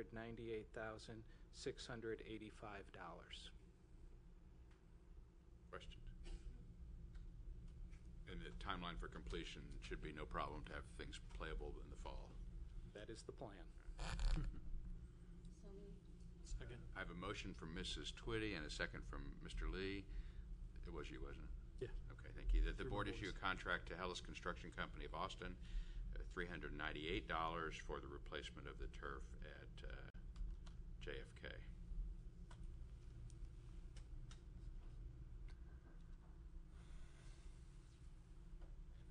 While we're here, I know there's been some serious work going on by Mr. Fisher. You want to update us on the other turfs?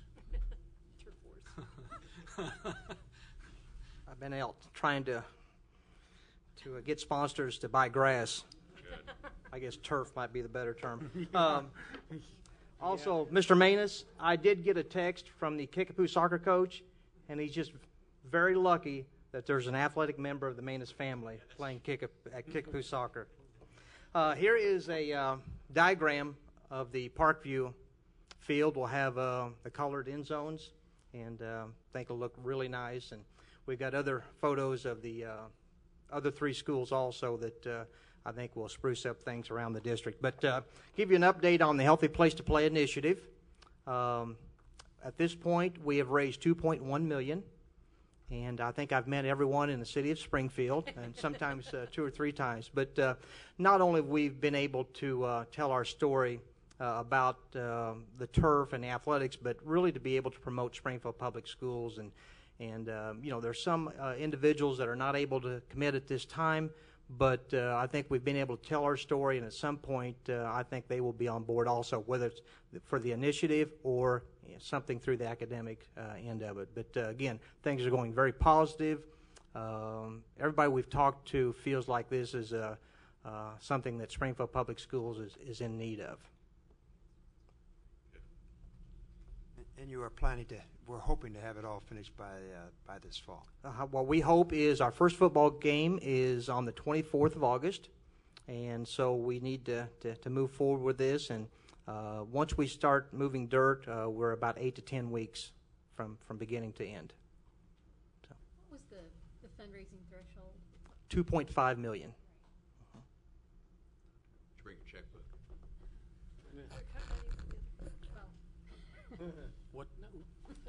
Go ahead, Mr. Lee. I was going to ask basically the drop dead date of when we need to start. Is really that early in the second week of June. Okay.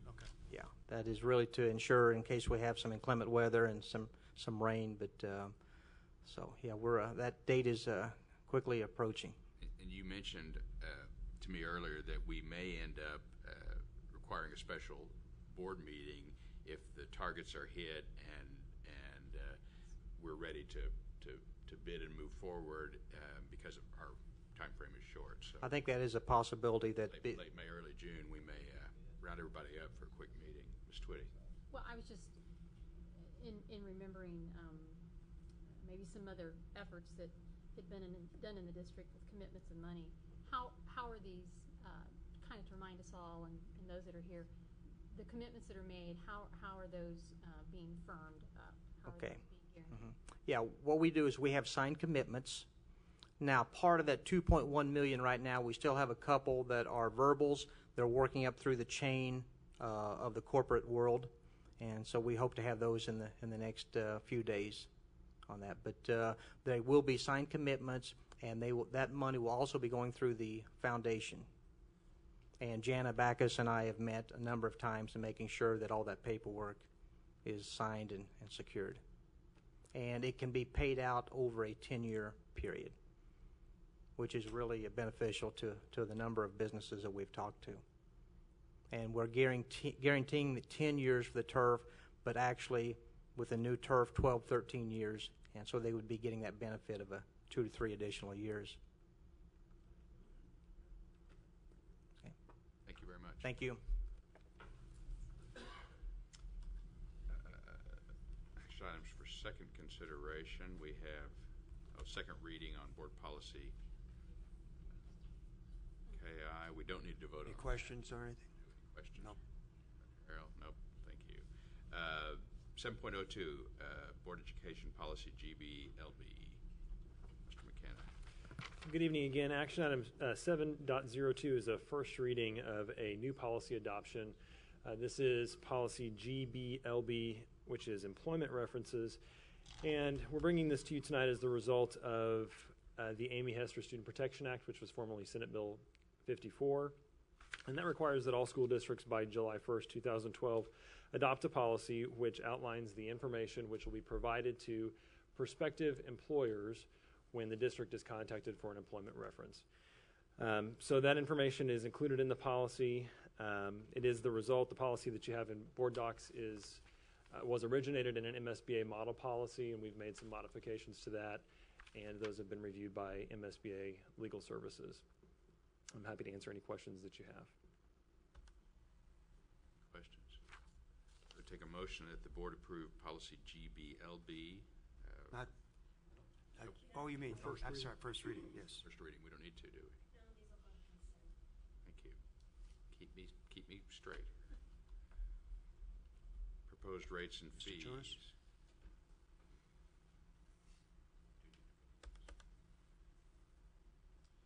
Well, we do this each year at this time. On board docs is a schedule of proposed rates and fees. The only changes proposed for next year are both based on policy. The pay-to-ride fee is increasing, and that is dictated by the state. And then also the district uses the IRS mileage rate for reimbursable mileage, and that too is changing. Those are the only changes proposed. Ms. Cowan. So just to clarify, lunch and breakfast fees are staying the same. Is this second or third year in a row? I think this is the second. We adjusted yes. last year, I believe. I mean, And we've looked at the projected budget, and we're comfortable maintaining the existing. Anything we can do to help families sustain that Right. level is good. Julie.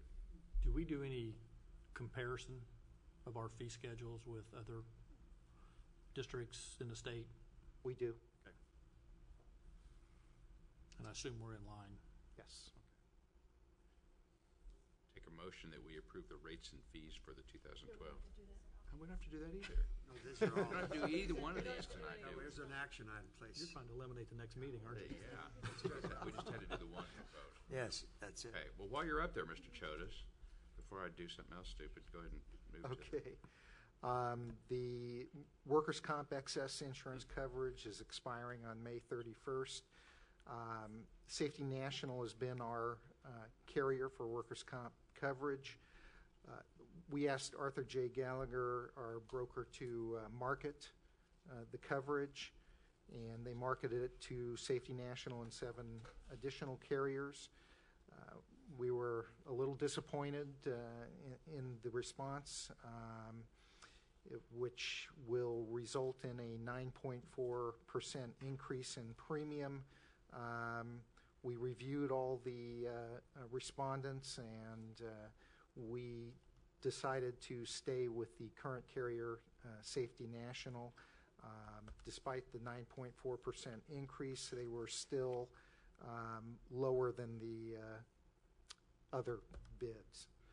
The district's premium will be $167,000 annually. We do have that money in the budget, and we ask that the board authorize the renewal. Oh, not at this time. Next meeting. Any questions? Yes. Mr. Osborne? Is this at all tied with our history? Because it seems like we had a report on our work comp that was we've done- outstanding. We've done Yes. a really good job. And limiting. we continue to do. Remember, we have a pool. Outstanding job. But This is strictly the market, But so it's not tied to our history and our. not directly. I mean, if we didn't have good history, we would have probably had an even larger increase. Because this is the stopgap, right? I mean, Yes. this is Yes, keeps you from having to pay the excessive. right. We're amount. self-insured up to, I believe it's $400,000. And I do want to say, once again, the Risk Management Department has done an outstanding job, and they've been able to free up some budget that we desperately needed in other areas. My business has seen the same thing for almost no claims, so thank you. Thank you. Your routine action items are listed there. I don't believe we have any other public comments. Legislative update. Well. I got one good piece of news. They resolved the Turner case got solved today, or got a decision on the Turner case in St. Louis, and the court ruled in favor of Clayton. Oh, So good. I don't know who won that, but we did. So basically, the judge said it violated the Hancock Amendment because unfunded mandate, and there was just no way they could comply with it. Came through. Okay, Hancock came through for us. Wow. I'm sure it'll be appealed. I mean, this is the second time the same judge has heard it, and so whether you believe all the numbers were thrown around, what it was going to cost St. Louis, it was $260-some million to fund the 15,000 kids to go to some of the school. But we did get a favorable ruling. That doesn't solve the problem.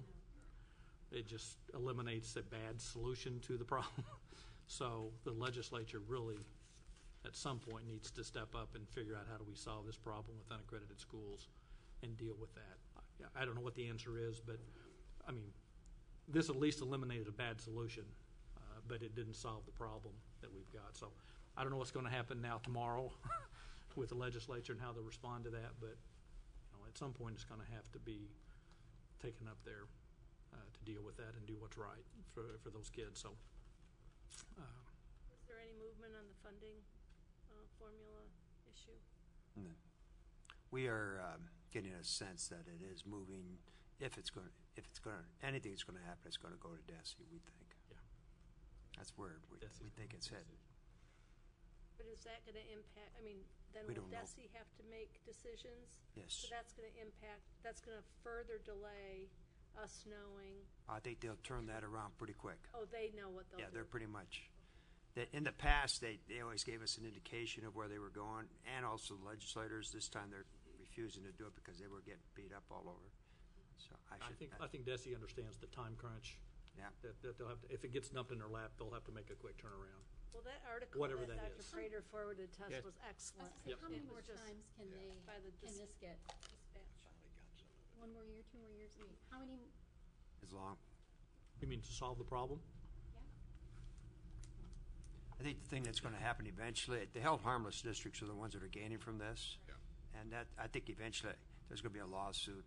It's going to have to happen next year or two because we have major districts, including us, who are not we're not being treated equally. And so something's going to happen, and if the state doesn't fully fund the formula. So. And the number of hold harmless schools is increasing every year. Right. And so we are just kept falling short. So. Good. There's another House Bill 1656 that is not going to see at the end of the day, from what I heard, and that was related to 50% of student performance was going to control the teacher evaluation. They brought an outside group from Washington, D.C. to give presentations. I sat in on that, and it just didn't get any traction as far as the House is concerned. So I think that's a dead issue as well. So. But you will hear students first from here on out for a while. Oh, yeah. They've Is that settled. Singfield's They've settled. No, it's Michelle Reed from Washington. Yeah, it's her group. And But it's her evaluation They're packet tight. for her teachers is that thick. So.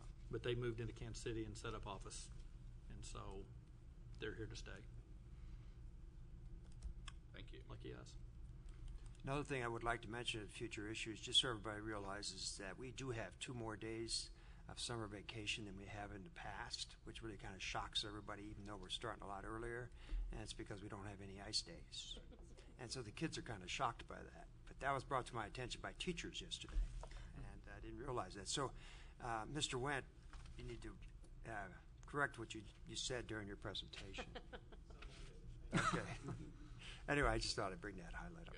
All right. Other future issue, and I'll kind of get the board's feedback on this. After we get through budget in late May and June, and have a summer retreat, one topic I would like for us to address is the whole topic of board operations and board governance. I know a couple people had asked me that we discuss this as a board. I think elections are part of it. I think Mr. Lee will probably have a report back to us by then, if not before, about working with the internal auditor and that structure. We have a lot of MSBA policies that we're going to slowly take on, and some of those will address board governance. Some of those will need to be looked at by the board. And finally, we have board travel expenses that we've never really looked at. That we have multiple things that we attend: NSBA, MSBA, the community leadership visit, and looking at that, there's some things spelled out in our policy that we may or may not follow. So I'd like to devote at least part of a retreat this summer to, and I'll get some more structure to everybody soon, but, and I may ask 1 or 2 board members to kind of help serve and do some preliminaries before we get to that point. So if that's all right with everybody, we'll be tackling that probably July. But that list, I don't think it's going to be a part of. I think it's going to be a whole retreat. So. I'm sure you'll have something else for us by then. Oh, I'm sure we will. Could we really look at picking a date? Okay.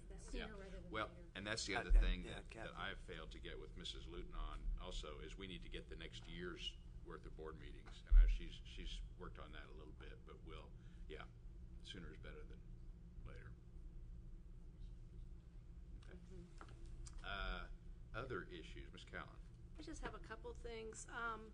A few of us were able to attend the regional meeting of MSBA. I know that several of you were on your way back from NSBA, but it was held in Willard and really focused on MSBA's consortium on towards online learning.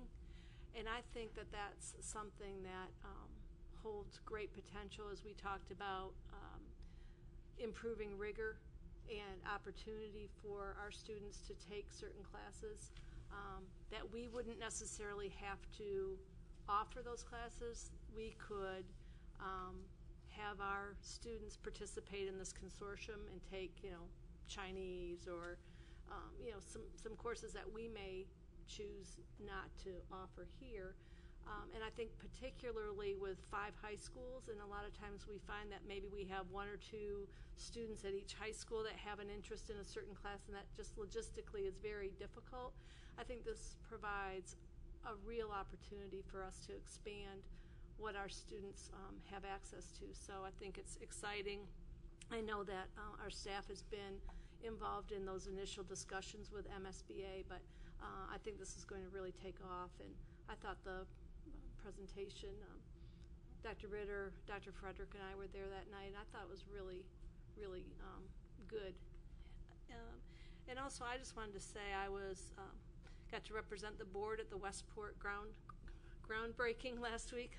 The ground has been broken for quite some time, as we saw, but that community really wanted to take time to not only recognize what was happening there in terms of the physical plant, but they also recognized Charlie Nickel. And it was really a wonderful recognition of a man who has meant a lot to that community, a lot to Springfield Public Schools, and he was there that day, and he's had some impaired health, but he was in good spirits that day, and I was so impressed by how well behaved the students were and how respectful they were of the tradition and history of that community. It was really a nice event, so I'd just like to recognize that as something that went on that the board was a part of. Mr. Nichols' signal is thumbs up. Yeah. Yes. I think three of you went to NSBA, and you're going to give us one or two pearls of wisdom from. The pearl I'll give started even before the meeting started. I really do appreciate the fact that we have the opportunity to go there, because I'll almost always attend sessions that districts do rather than others, present, rather than vendors. But it just, most of the time I come back feeling really good about Springfield because they're presenting nationally and we're already doing some of those things. So those things is a reaffirmation. There were some good sessions as always, and I attended especially some on Common Core because I just think that's but mine was before it ever started. We happened to be on the same plane as one of our own students from Glendale who was going to Boston with her parents because she's going to be attending MIT. And I happened to be at the table with her at the Rose Banquet, and it just happened that we're on the plane and she'd applied and she was going up with her parents, and we had a discussion there in Boston before we went our separate ways. But again, reaffirmed the fact that this was a student at Glendale, not in a choice program, or she just has obviously a bright student who took advantage of our school system and the things we offer at our high schools to be successful. And she excelled in academically as well as in other activities. And I think that was just, that to me started the whole thing. I could have gotten back on the plane, come home, I think. But I think that was just, for me, was one of the things that, we hear about, and are we providing for our students? Yes, my answer is yes, we're providing opportunities. And for those students that take advantage of those opportunities, they can compete any place in this country. And so, to me, that was, it was pretty hard to top a meeting with that. I had that conversation with Bruce, since Bruce and I were on the same flight going to Boston. It was pretty impressive, that young lady. I kind of focused, for some reason, on technology this time. I know that surprises everybody. It wasn't sustainability, but it was fascinating to hear. And I know Jerry, I think, went to one of the sessions I went to on that. But it was fascinating to hear kind of the breadth of opinions on, how you implement it, what it looks like, how you make it work, and kind of the philosophy behind it. And one of the presenters that I heard speak about it, talked about the fact that you don't do it just because you're trying to improve your achievement. You do it just because that's where we are as a society, and you got to adapt to it, and you don't look at it as a way of trying to boost your achievement, which I thought was an interesting way of looking at the technology. But in going through all these sessions that dealt in some way with technology and technology in the classroom, it really kind of hit home to me that and you talk about the board retreat, that I think this board needs to have a fuller discussion about, how we do this and how we do it the correct way, and how we do it money-wise, because, boy, there's just, it seemed like just a real wide spectrum of districts that were throwing technology in and not doing anything with it, and districts that were just going crazy with, bring your own smartphone to school and everything in between. So it really kind of opened my eyes that I think we need to talk about that in a sustained and intelligent way, because we need to be there, A, and B, we need to do it right. If I may, along that line, Rick Green visited with the teachers yesterday, spent, a good half hour talking about all the research that he's doing and his team is doing, and also all the areas districts are doing as far as the one-to-one technology. So you're right. And it's really interesting because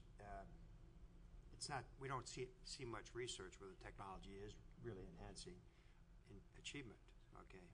But still, I don't know if there's really been good deployment of technology in the first place. See, so that's what we're looking at and seeing. So anyway. I guess I kind of followed Andy a little bit with respect to technology and some of the efforts going on, and as Mr. Hosmer said, it was pretty much up. I've been muted. There you go. Somebody's telling me something, obviously. I put my foot You're the one to do that. But I mean, it went from virtual learning to one-to-one to blended learning, and how the working with technology and instruction, that it's not either or.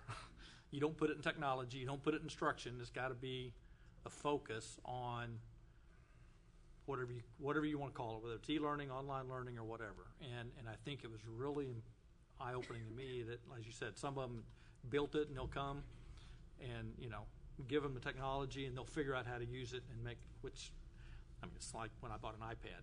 I didn't need an iPad, but now I use it all the time. Yep. And so at what point do you do that? So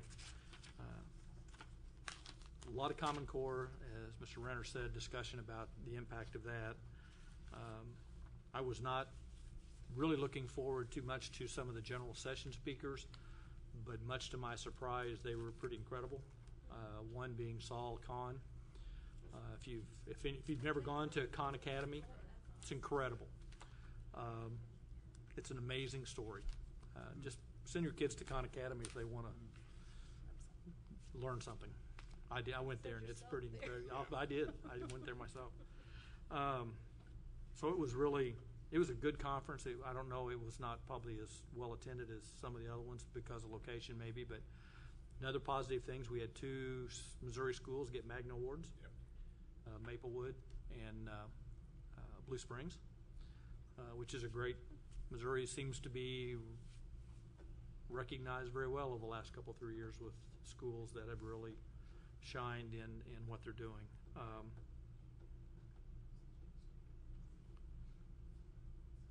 But I said, a lot of it was technology. There was a really, really strong emphasis for the whole conference on technology. And so I don't know if that was by design or that's just the way I know NSB is really pushing, along with MSBA, the whole technology learning models. And so, sometimes you go to these things and you go, was it worth the money and the time spent? I mean, I've been to several of these, and each one of them is kind of a no-brainer. You come back with ideas and thoughts and innovations, and I know staff, much like when I was a staff working with the board, when you send the board off somewhere and they come back, board's always got new ideas to send to staff. And so it's like staff's going, oh gosh, they've come back from a conference. What are we going to hear about now? But I think there's a lot of good things that come out of that. So good. I don't think there are any other issues, are there? Plus Delta slate is open over there. We do need a short executive session, so I'd take a motion that we conduct an executive session to discuss legal and personnel matters, section 610, 021, 13, and 13.